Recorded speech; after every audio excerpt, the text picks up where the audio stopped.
El título de nuestra intervención, como decía Ana, es ¿hacia dónde nos lleva el modelo público-privado? Es decir, ¿hacia dónde nos lleva el modelo de gestión urbana basado en el partenariado público-privado?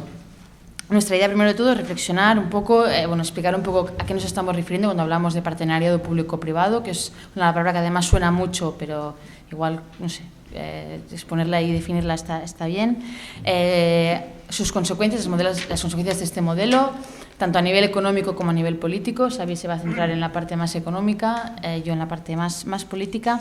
Y un poco vamos a apuntar al escenario de futuro que se presenta en un contexto de crisis y en el caso concreto de Bilbao.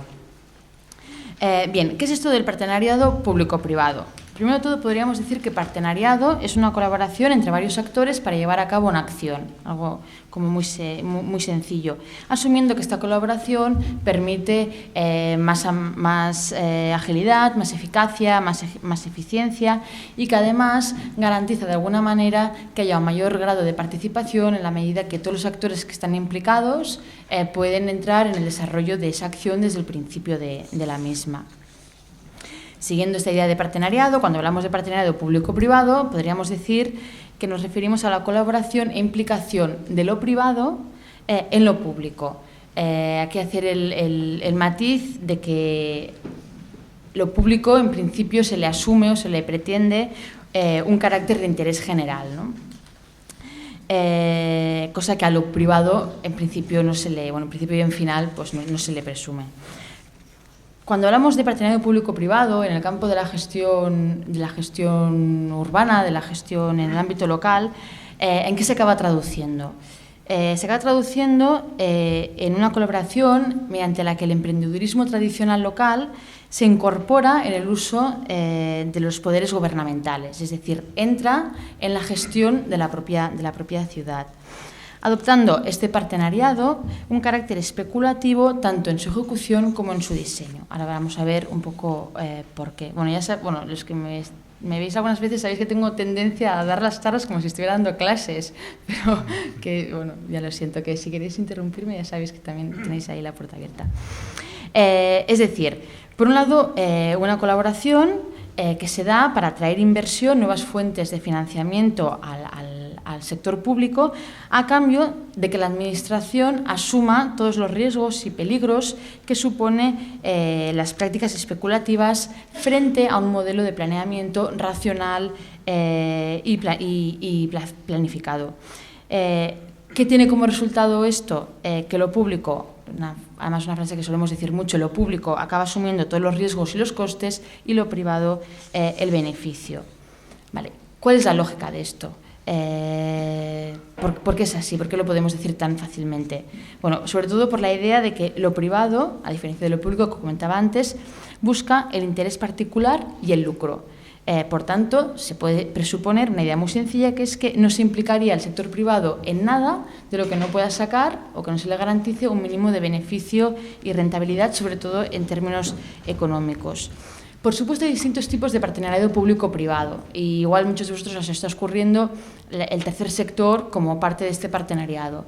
Sin embargo, este tipo de partenariados, colaboraciones que se hacen desde las instituciones con ONGs, otro tipo de organismos, son el tipo de partenariados que acaban legitimando esta idea de la colaboración entre diferentes sectores, pero sin embargo no son más que el intento de parchear y de rellenar ciertos huecos a nivel de políticas sociales y a políticas asistenciales que la Administración pública ha dejado de rellenar, ha dejado de cumplir. Sin embargo, y a pesar de este tipo de partenariado, cuando hablamos de partenariado público-privado en el ámbito urbano y en Bilbao, el que se ha generalizado y el que funciona de verdad, más allá de la propaganda que puede ejercer el otro, es un partenariado encarado a la inversión económica y, por tanto, como decía antes, con carácter especulativo. ¿Por qué se da eso? ¿En base a qué? Es decir, estamos diciendo que la Administración pública lo que hace es dejar responsabilidades por un lado, que se cumplen por un tercer sector que está o no está y que puede controlar más o menos, y por otro lado permite que lo privado con sus intereses se le meta en casa y tome decisiones y además saque rentabilidad, ¿no? ¿Por qué pasa eso? Para entenderlo tenemos que situarnos un poco en la crisis de los años 80, crisis que, bueno, como sabéis, golpeó especialmente a Bilbao, y es allí donde se empieza a hablar de partenariado público-privado, no solo en Bilbao, sino en todas las ciudades o en la mayoría de las ciudades occidentales que quedaron golpeados por esta crisis. En el marco de esta crisis, las ciudades se encontraron endeudadas, con una pérdida de rumbo tanto político como económico y con poca capacidad recaudativa, pero además con la necesidad de revitalizarse. O sea, se le pasó a las ciudades el peso de tener que salir para adelante. ¿Qué se hace frente a ello? ¿Qué hace frente a ello las administraciones locales?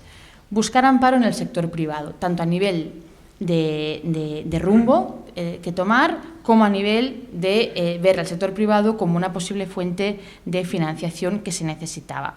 Es decir, los municipios necesitan inversores que les empujen en el proceso de revitalización, pero además estos nuevos socios de camino lo que hacen es le inyectan inyecciones rápidas, le proporcionan inyecciones rápidas de dinero. ¿A través de qué? A través de ventas de terrenos, a través de la cesión de gestión de servicios públicos y demás. Y por otro lado, la otra parte, el sector privado, está muy contento porque evidentemente saca tajada de todo ello. Por tanto, todo el mundo gana. Este modelo, que se consolida en la crisis de los años 80, es el que se consolida allí, pero sigue todavía funcionando hoy, y habrá que ver un poco cómo evoluciona en el marco de la crisis, bueno, que lo apuntaremos más tarde. En cualquier caso, la idea que hay detrás de esto es que las ciudades, además hemos estado hablando esta mañana en el Bulego, las ciudades necesitan o venden la idea de que necesitan a los inversores privados, a su dinero, para poder seguir tirando para adelante. El partenariado se presenta, por tanto, como una vía, como una solución para los retos que puedan ir saliendo a lo largo del proceso de desarrollo urbano. Una vía que, evidentemente, a pesar de que digo que todos ganan, el sector público y el sector privado, no es buena para todos y no todo el mundo gana y no todo el mundo queda bien amparado. Sobre todo, os podéis imaginar, la ciudadanía. En ese sentido, el partenariado público-privado tiene consecuencias a nivel económico que van en contra de los intereses de la ciudadanía, que va a hablar Xavi, e intereses a nivel político, de los que voy a hablar yo ahora mismo, partiendo de esta idea de que no es solo un tema de gestión económica, sino que supone un cambio de paradigma en la política municipal. A nivel político encontramos dos tipos de consecuencias, una a nivel normativo y otra a nivel sustantivo. A nivel normativo, es decir, en cuanto a la transformación en la forma de gobierno, en cuanto a dónde se toman las decisiones y quién toma las decisiones.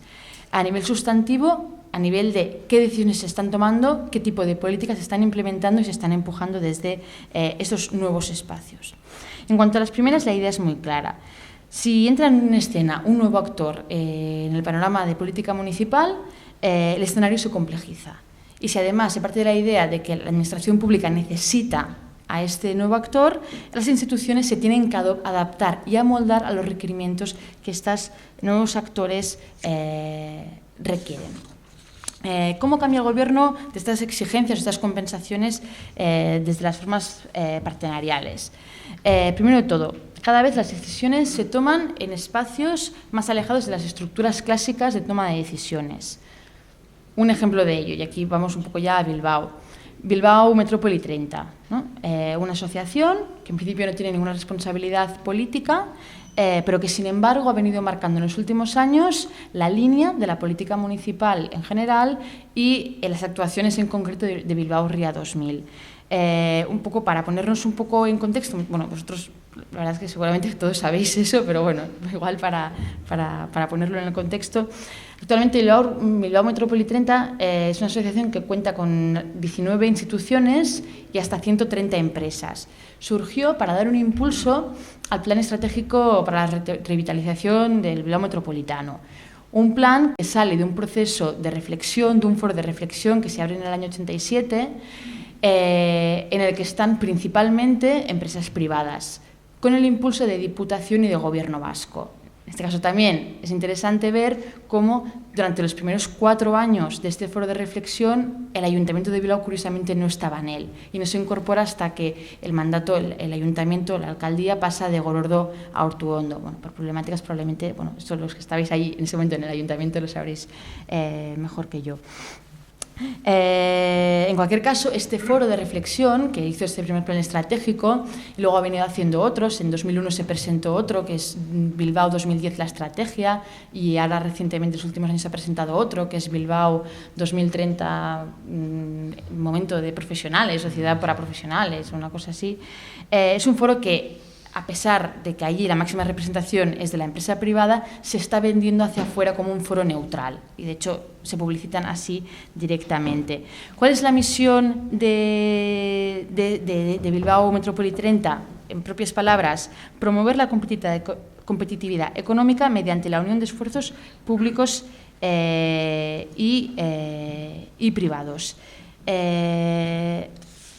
Bueno, igual no tengo demasiado tiempo, sin más.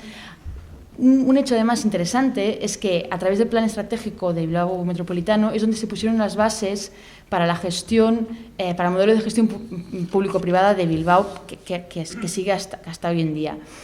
En ese sentido, el plan no solo fue importante para eso, sino que además el plan en sí supuso uno de los primeros documentos que fue elaborado por una consultora privada. Y ahí entra otro elemento, que es todo el universo de las consultoras privadas, que en este caso fue Andersen Consulting, una consultora que 10 años más tarde redactó a propuesta del Ayuntamiento de Bilbao, bueno, propuesta por petición del Ayuntamiento de Bilbao, 2 documentos que siguen siendo hoy todavía muy vigentes: Bilbao Ciudad de Oportunidades y Bilbao Ciudad para Invertir. 2 documentos que se pueden encontrar en la página web del Ayuntamiento sin ningún problema.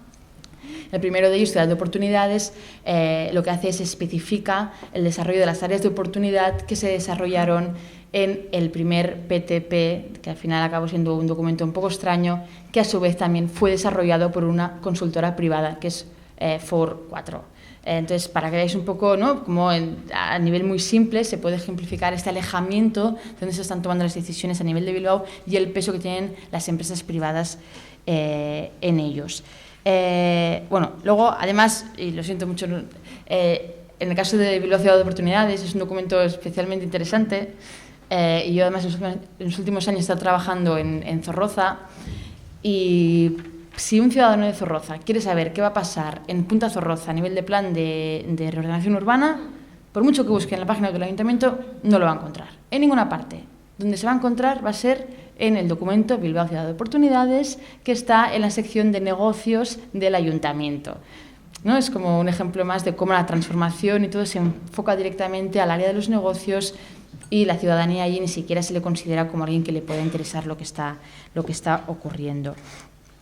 En cualquier caso, desde todos estos documentos que he dicho, tanto los diferentes planes estratégicos como los diferentes documentos que se hacen desde el Ayuntamiento de Bilbao, se habla de la necesidad, y se especifica mucho en ello, de complicidad y compromiso de otras instituciones y otros agentes económicos y sociales. Sin embargo, la parte de los agentes sociales siempre queda un poco como en la trastienda.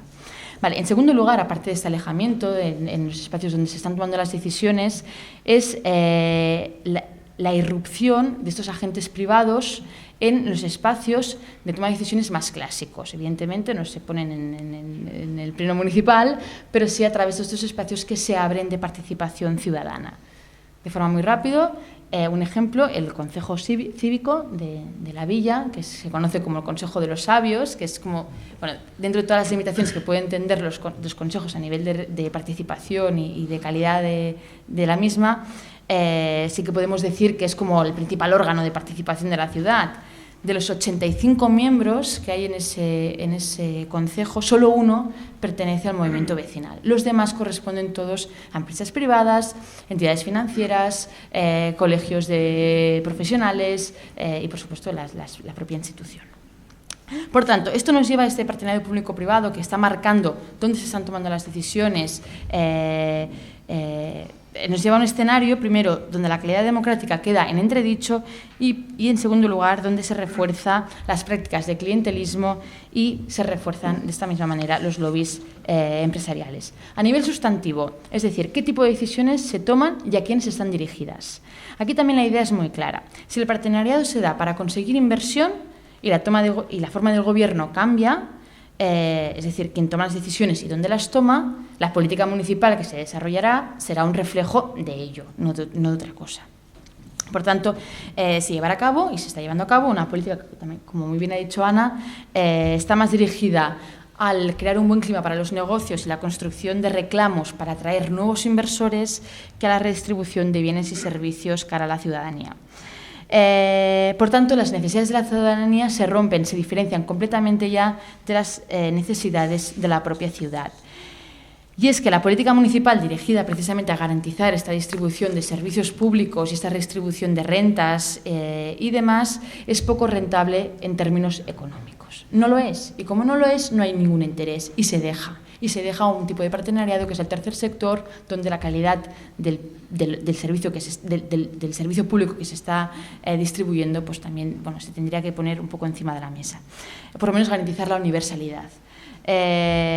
Ahora el Gobierno municipal, por tanto, se centra en políticas empresariales dirigidas a la competitividad a través del impulso de la inversión privada, confundiendo, eso sí, la idea de crecimiento económico con desarrollo económico. El objetivo, por tanto, es de la ciudad atraer capital. Vale, ahora muy rápido, luego en el debate, porque hay mucho cotilleo aquí, no sé si... es que es más divertida la parte del cotilleo, además es muy agradable estar con vosotros porque muchos de vosotros habéis sido protagonistas en primera persona, entonces está muy bien. Vale, ¿cómo lo hace? A través de prácticas de marketing urbano para facilitar o buscar oportunidades de mercado, o a través de otras prácticas directamente más dirigidas a conseguir inversiones, como son, y sobre la Barsavi, facilidades fiscales, acuerdos positivos para la cesión de gestión de servicios públicos, regulaciones, o más bien dicho, desregulaciones de algunas políticas, de algunas tasaciones, construcciones de infraestructuras necesarias para atraer el capital, que esto es lo más costoso. Hablas tú de eso. En cualquier caso, se prioriza la capacidad de adaptación y de cumplir las necesidades del capitalismo que las necesidades de la ciudadanía. A nivel así de ejemplos, justo ayer también estábamos hablando, esa voluntad del marketing urbano, ¿no?, que queda reflejado en toda la mercadotecnia, todo el dinero que se invierte en Bilbao, ¿no?, para generar esta buena imagen, que se refleja a través de los diferentes premios internacionales, premios que muchos de ellos van a la propia ciudad, pero otros muchos de ellos van al alcalde, Iñaki Azcuna. También tendríamos que poner un día encima de la mesa el debate de a cambio de que se están dando estos premios, o a gente que, como sabéis, son muy amigos de él o muy amigas de él en concreto. El tema de Shanghái, un escándalo, ¿no? Todo el dinero que se gastó, hasta casi 3 millones de euros en el pabellón, porque decían que eso podía traer mucho dinero a la ciudad. Bueno, de momento lo único que ha pasado es que recientemente, hace un mes o dos, ha venido una delegación de Shanghái, de empresarios, para ver qué oportunidad de negocios tienen aquí. Más allá de eso, los 3 millones de euros que se han gastado, la rentabilidad, que tendríamos que exigir igual que se ponga encima de la mesa. Otro ejemplo más pequeño, pero igual importante, los 1.100 carteles que se ha gastado este año el ayuntamiento para promover, la ciudad, 120 de los cuales se están poniendo en Marquesinas, están actualmente en Marquesinas en el centro de Londres. ¿Cuánto dinero puede costar mantener un cartel en una marquesina en el centro de Londres? Todo esto se justifica por el dinero que se atrae a nivel de turismo. Según los datos del ayuntamiento recientes, el año pasado el ayuntamiento recibió, el Producto Interior Bruto en turismo, el ingreso en ese término, fue de 211 millones de euros. ¿Cómo se puede calcular esto? Porque es muy difícil, ¿no?, saber cuántos potes han tomado. Entonces, hacen un cálculo que también se tendría que, pero no es nada transparente, sobre el número de visitantes que ha recibido la ciudad. Y teniendo en cuenta el número de visitantes que ha recibido la ciudad, se calcula, bajo estos números, que cada visitante extranjero se gasta de media por día en Bilbao 350 euros. Yo no lo sé. sí que dinámicas de ocio tienen los turistas en Bilbao, pero me parece 350 euros justificar, me parece un poco exagerado. Vale, quería hablar de la Visiting School de Donosti San Sebastián, pero igual, o sea, de Donosti San Sebastián Bilbao, el programa pero igual luego lo podemos hablar. En cualquier caso, para finalizar, vemos como hay por un lado una dejación de responsabilidades en términos de distribución de servicios y redistribución de rentas, y por otro lado un aumento de flexibilidad, exposición, competitividad en la parte negativa, vulnerabilidad y dependencia de las voluntades del mercado. Estamos, por tanto, ante un partenariado basado en proyectos de carácter especulativo y lejos de las consideraciones sociales. Por supuesto, todo esto a costa de las arcas municipales, de lo que hablará ahora Xavi. En cualquier caso, sí que quería apuntar, y lo siento mucho, una brecha que sí que se nos abre, que es que todos estos planes estratégicos en los últimos años han insistido mucho en la necesidad de que Bilbao no solo tenga infraestructuras y facilidades económicas y demás, sino que tenga una ciudadanía que sea amable, que sea lista, que sea simpática, que sonría al turista cuando viene y que acepte las condiciones de los que vengan a invertir en Bilbao. Esta necesidad queda reflejada en todos estos documentos, en prácticas que se ha llevado a cabo a través de Corazones de Barrio, por ejemplo, llevado por la Fundación Metrópoli, fundación que fue la que llevó el pabellón a Shanghái y demás. Pero esta brecha, un ejemplo de esta brecha es el caso de Abando Ibarra, que pasó cuando se reformuló. Y aquí me gusta mucho porque hay gente que en ese momento estaba en el ayuntamiento y que igual puede matizarme. Pero en ese momento, cuando se presentó el proyecto, se creó un colectivo, una asociación de vecinos de diferentes barrios para hacer frente al proyecto que estaba inicialmente proyectado por Peli. Los vecinos hicieron mucha presión hasta el punto de que el consenso político que había en el ayuntamiento se rompe. Cuando se rompe el consenso político en el ayuntamiento, los inversores, entre ellos Max Center y que quieren el centro comercial y otro tipo de inversores dicen, no, nosotros no venimos en este escenario, nosotros que nos aseguren que esto va a estar tranquilo, que va a estar bien y que va a ser como nosotros decimos. Bueno, al final, ahí sí que había una oportunidad, yo creo, para poder haber tenido un Abando Ibarra un poco distinto. Por motivos internos y por otro tipo de motivos, la asociación de vecinos, el colectivo se acabó disolviendo. Para recuperar un poco el consenso político se le pidió a Peli que endulzara un poco el plan proyectado, lo hizo, se aceptó, Max Center no fue allí, pero ha ido a otro centro comercial. Bueno, en cualquier caso sí que es un ejemplo de cómo, a pesar de lo sometido que está el gobierno municipal, la política local, a los inversores y a sus voluntades, la ciudadanía tiene un papel importante en poder parar y frenar esto. Ya lo siento.